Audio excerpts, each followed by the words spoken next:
हरे कृष्णा। कर्म रहस्य चैनल में आपका स्वागत है। आज जानेंगे पाप एवं पुण्य का फल। मनुष्य क्षण मात्र भी कर्म किए बिना नहीं रहते हैं। सोते जागते उठते बैठते खाते कोई न कोई कर्म होता ही रहता है।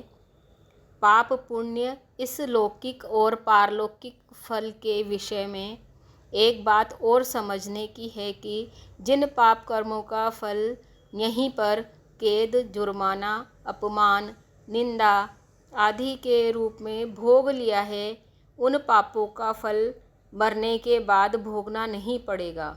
परंतु व्यक्ति के पाप कितनी मात्रा में थे और उसका भोग कितनी मात्रा में हुआ, अर्थात उन पाप कर्मों का फल उसने पूरा भोगा या अधूरा भोगा, इसका पूरा पता मनुष्य को नहीं लग पाता, क्योंकि मनुष्य के पास कोई भी माप तोल नहीं है।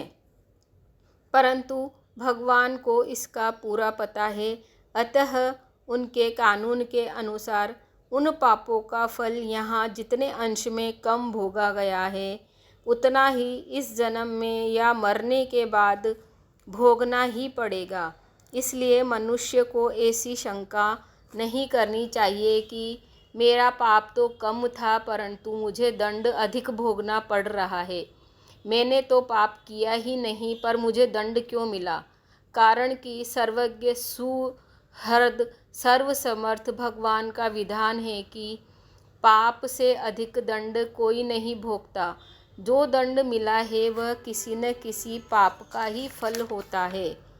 इसी तरह धन, संपत्ति, मान, आदर, प्रशंसा, निरोगता आदि अनुकूल परिस्थितियाँ पुण्य कर्मों का जितना फल यहाँ भोग लिया है, उतना अंश तो यहाँ नष्ट हो ही गया है।